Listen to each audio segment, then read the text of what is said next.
Anyone who knows me knows I'm a sucker for dark supernatural games that play in historical settings, with bonus points for snarky dialogue and snazzy outfits. Which might be why I liked the Thaumaturge so much. The game has excellent world building, a plot weighty with meaningful choices, and a complex main character who pisses people off while wearing an over-the-top fur coat and one hell of a moustache.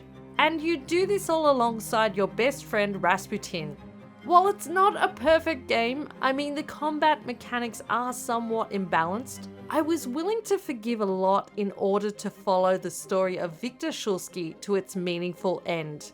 And in the Thaumaturge, when I say choices matter, choices really matter. They will come back to bite you. The setup is this. In 1905, Victor is a thaumaturge who returns to Warsaw after the death of his father. What's a thaumaturge, you ask? I wasn't entirely sure for the first few hours of gameplay, but the closest comparison would be a medium who channels otherworldly spirits called salutors and uses their powers to manipulate the real world. Victor's skills come from sensing emotions embedded in objects. I love the notion that possessions are imbued with meaning well after they've left the hands of their owners. Victor's a complicated guy. You can play him as a complete asshat, and it makes sense in this troubled political environment and with his estranged relationship with his father. In fact, this is exactly how I played him, loyal to those loyal to him, but often letting his ambition overtake these loyalties.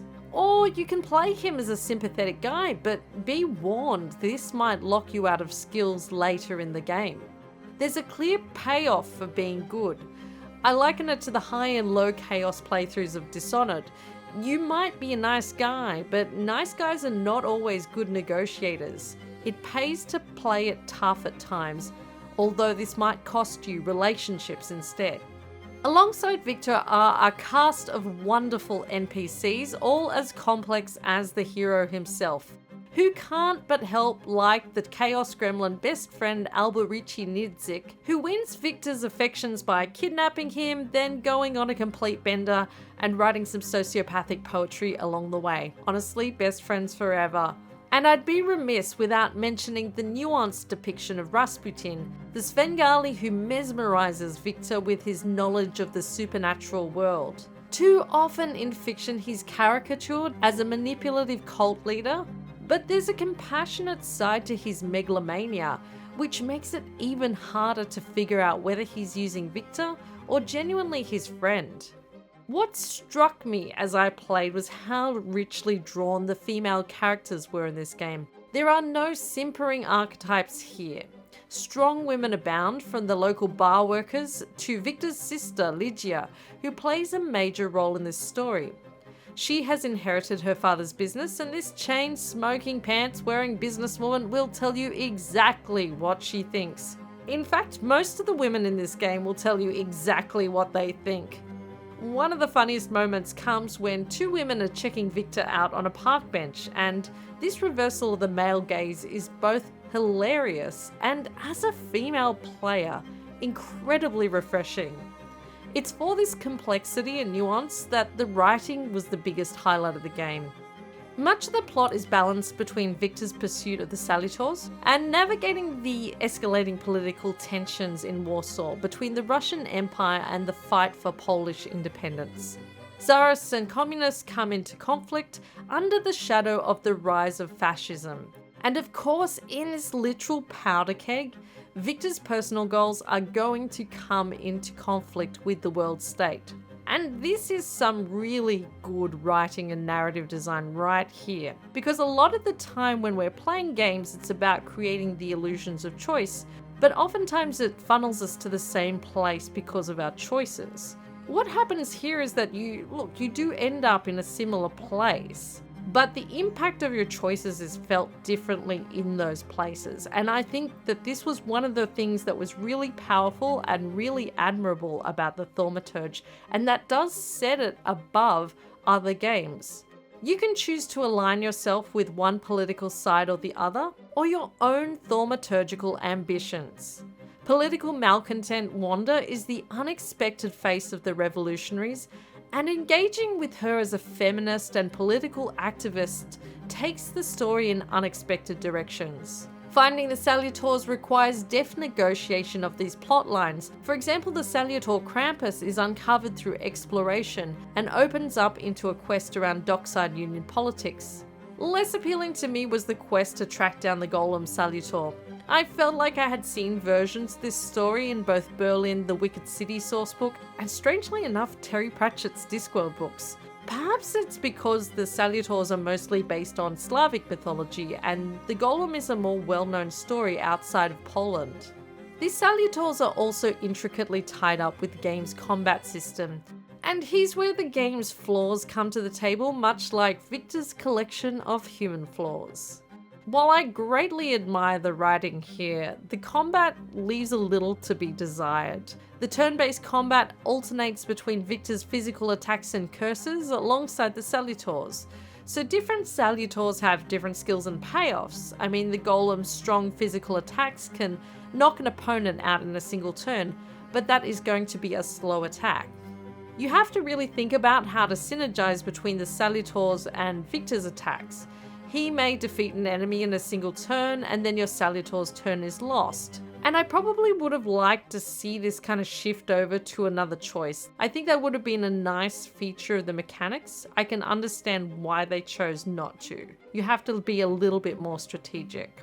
But some of the most powerful attacks come from inflicting status effects on opponents and then doubling down on the related Salutor skills. So most combat encounters on balanced mode are easily dispatched, and you'll find yourself using the same strategies over and over again. I wanted more of a challenge in these battles.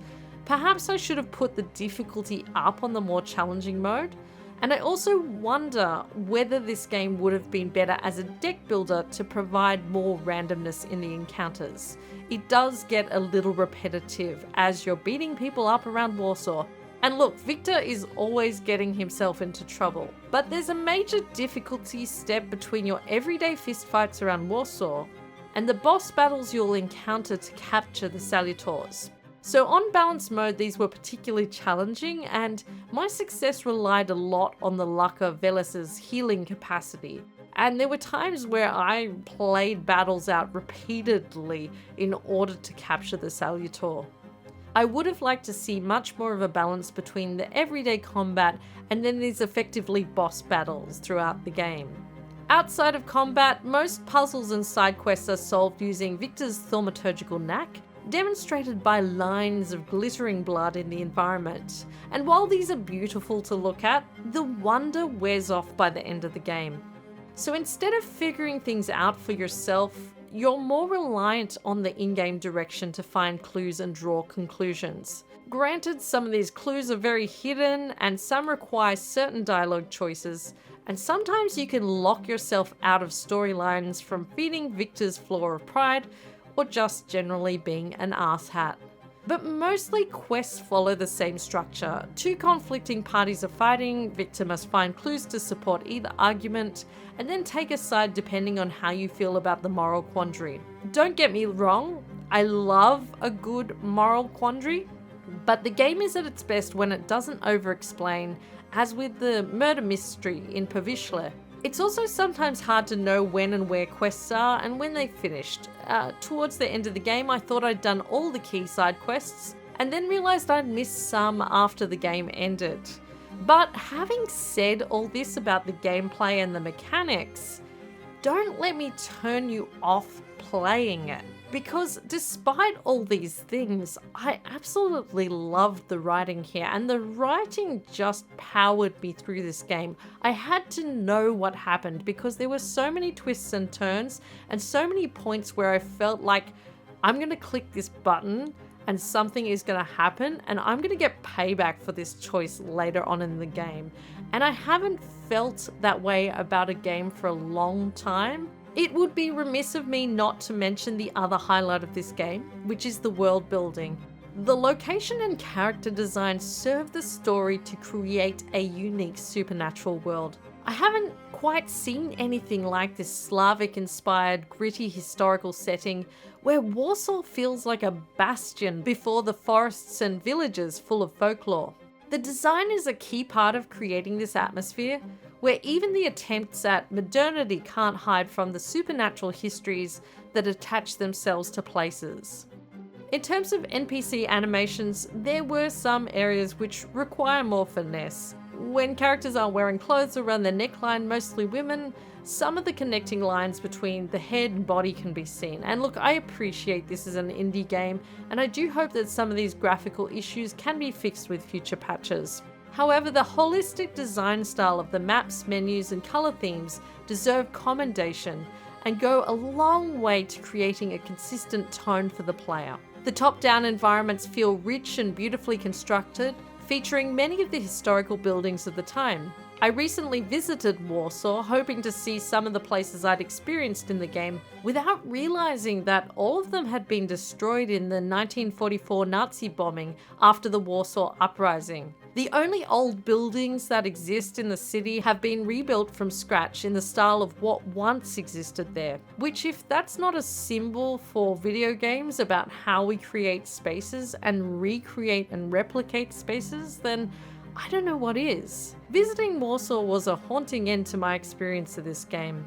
In this way, the Thaumaturge is as much historical document as game, and in that it is an important piece of work. The strengths of the Thaumaturge's narrative forgive much of the polarizing combat difficulty and somewhat repetitive gameplay. With its weighty choices and complex characters, I was left haunted by this game, much like Victor and his demons. The Thaumaturge 2? Anyone?